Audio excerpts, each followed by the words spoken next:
पहले योगेश सिंह जी मैं यही पूछना चाहूंगी कि आप तैयारियां कैसी कर रहे हैं? दिल्ली यूनिवर्सिटी में हर साल 99% पे 100% पे क्लोज हो जाते थे कॉलेजेस के एडमिशन। इस साल कैसे अलग रहेगा और बच्चों को आप कैसे अकोमोडेट करेंगे? सबसे पहली बात तो यह कि दिल्ली यूनिवर्सिटी एक प्रतिष्ठित यूनिवर्सिटी है, सब लोग एडमिशन लेना चाहते हैं। इसी कारण से ये 98% की 99% का कट ऑफ रहता था। तो वर्ल्ड तो बहुत कॉम्पिटिटिव है और भारत में आप जानते ही हैं कि लोग बहुत मेहनत करते हैं, पढ़ाई करते हैं, तो अच्छे स्टूडेंट्स, ब्राइट स्टूडेंट्स यहाँ एडमिशन लेते हैं।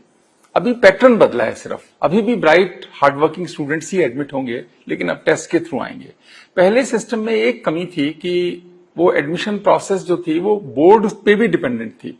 इतने सारे बोर्ड हैं देश में, सेंट्रल बोर्ड है, स्टेट्स के अपने बोर्ड हैं, कुछ लीनियंट हैं और कुछ लोग बड़े स्ट्रिक्ट बोर्ड हैं। तो स्ट्रिक्ट बोर्ड के जो स्टूडेंट थे उनको नुकसान हो जाता था मेरिट बेस्ड में, और लीनियंट बोर्ड के बच्चों को फायदा हो जाता था। अब वो लीनियंट क्यों है या वो स्ट्रिक्ट क्यों है, इस पे तो अपन डिबेट में नहीं जाते, क्योंकि वो उनकी अपनी पॉलिसी है, वो जैसा है ठीक है। पर हमें जब यूनिवर्सिटी में एडमिशन लेना है तो फेयर चांस हमको सबको देना चाहिए। ये टेस्ट एक फेयर चांस देगा। और सबसे अच्छी बात यह है कि अगले साल, अभी यूजीसी चेयरमैन ने घोषणा भी की है कि हमारी कोशिश होगी कि अगले साल ये साल में 2 बार हो। तो ये इतना अच्छा होगा कि साल में 2 बार होगा, तो उससे बेस्ट जो परफॉर्मेंस होगी उससे स्टूडेंट्स को एडमिशन मिलेगा। तो ये थोड़ा सा एक और बात, कई बार क्या होता है, हमारी परफॉर्मेंस एक दिन खराब हो गई, एक साल खराब हो गई, मार्क्स लग गए तो लग गए +2 के। तो इसमें बहुत सारा फायदा है स्टूडेंट्स को, मुझे नहीं लगता कि कोई दिक्कत होगी। हाँ, ये अलग बात है कि पहले वो +2 की तैयारी कर रहे थे, अब एक बार उनको टेस्ट देना है, जो मार्च में अनाउंस कर दिया गया था। सबको मालूम था कि हम कॉमन यूनिवर्सिटी एंट्रेंस टेस्ट से ही एडमिशन लेंगे। 5 साल के पेपर्स उपलब्ध नहीं है, ये बात तो ठीक है कि पहली बार हो रहा है, लेकिन एक पैटर्न जो है वो तो सबको मालूम है एंट्रेंस टेस्ट का, जिस तरह का पैटर्न होता है उसी तरह का आएगा। पर मैं एक एश्योर कर सकता हूं कि वो +2 के सिलेबस से ही आएगा। तो आपको निश्चिंत होकर उसकी तैयारी करें और अच्छे से प्रिपेयर करके एग्जाम दें, आप बहुत अच्छा होगा और सबको अच्छी जगह अपनी चॉइस के हिसाब से एडमिशन मिलेंगे।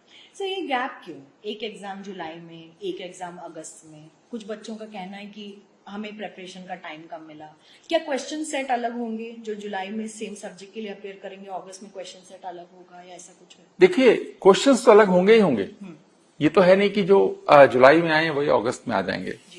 वो तो जुलाई में भी हर बच्चे को अलग अलग क्वेश्चंस आएंगे, क्योंकि ये कंप्यूटर बेस्ड एग्जामिनेशन की खासियत भी है। पर वैसे चिंता करने की जरूरत नहीं, क्योंकि ये क्या है, आप एक सब्जेक्ट में फिजिक्स में अपियर हुए तो फिजिक्स में उस दिन के जो बच्चे होंगे उनका परसेंटाइल निकलेगा। अगर अगस्त के अंदर जब आप परसेंटाइल निकालेंगे उन बच्चों का जिनको सबको ज्यादा पढ़ाई का टाइम मिला है, जैसे कह रहे हैं, तो उस हिसाब से सबकी परफॉर्मेंस अच्छी या बुरी होगी, डिपेंड करता है डिफिकल्टी कैसी है पेपर की, किस तरह का होता है। तो जो परसेंटाइल सिस्टम है ये इस चीज को काफी इंपैक्ट को इसके कम करेगा। दूसरी बात, बाद में सारे रिजल्ट को एनटीए नॉर्मलाइज करेगी। वो अपना उनका तरीका है नॉर्मलाइजेशन का, तो किसी को चिंता करने की जरूरत नहीं। लेकिन हाँ, अच्छे से तैयारी करें, खूब मन को शांत रखें, पैनिक ना हो, ये ना सोचें कि हमारा ये सेंटर है, हमारा वो सेंटर है। देखिए, बड़ी व्यवस्था है, 14 लाख लोग एग्जाम देने जा रहे हैं। तो आप दूसरी साइड से भी सोचेंगे कि कंप्यूटर बेस्ड एग्जाम है, 14 लाख स्टूडेंट्स ने अपियर होना है, तो कहीं ना कहीं किसी के एडमिट कार्ड में यदि कोई भूल हो भी गई होगी तो आप उसको एनटीए को अप्रोच करके सुधार लें। पैनिक ना करें, उनकी वेबसाइट भी है, उनकी हेल्पलाइन भी अवेलेबल है, और अच्छे से एग्जाम दें, आपका अच्छा भविष्य इसके थ्रू बनेगा। सो उन बच्चों से क्या कहेंगे जो पहली बार कंप्यूटर बेस्ड टेस्ट देंगे? उनके मन में थोड़ी सी सवाल पैदा होता है। वैसे तो देखो, 21वीं सदी के बच्चे हैं, मैं मानता हूं कि सभी लोग स्मार्टफोन इस्तेमाल करते हैं, पर फिर भी यदि आपने कंप्यूटर कभी अनुभव नहीं लिया है तो आप उस तरह का एक प्रैक्टिस एक्सरसाइज कर सकते हैं। पहले किसी कंप्यूटर सेंटर में जाके कर सकते हैं थोड़ा बहुत, पर 12वीं में आजकल तो कंप्यूटर लगभग सब जगह होता ही है, पर लेकिन फिर भी, पर वहां पर भी लोग आपको मदद के लिए होंगे सेंटर्स में। अगर आपको कोई तकलीफ है, इंस्ट्रक्टर्स होंगे जो आपकी मदद करेंगे वहां पे। और सर रिजल्ट्स कितनी जल्दी डिक्लेयर? रिजल्ट मुझे लगता है कि 3rd वीक ऑफ अगस्त में आना चाहिए। 3rd वीक ऑफ अगस्त तक आ जाएगा, क्योंकि सीबीएसई के रिजल्ट सर अभी तक नहीं आए हैं, तो वो भी जल्दी आ जाएंगे, पर वो 3rd वीक में आ जाएंगे रिजल्ट, और सितंबर में एडमिशन हो जाएंगे। सितंबर में एडमिशन शुरू हो जाएंगे। सर इस साल दिल्ली यूनिवर्सिटी आने वालों की जो इंटरेस्ट का जो आंकड़ा है वो कितना रहा है सर? कितने लोग दिल्ली यूनिवर्सिटी के लिए रजिस्टर करे हैं स्पेसिफिकली? देखिए, 14 लाख स्टूडेंट्स हैं, 50,000 से ज्यादा कॉम्बिनेशंस हैं, लेकिन दिल्ली यूनिवर्सिटी के लिए करीब 7 लाख से ज्यादा स्टूडेंट्स ने रजिस्टर किया है और 70-75 हजार सीट हैं, तो आप मानिए कि कॉम्पिटेटिव तो है, वो पहले भी था, अब भी है।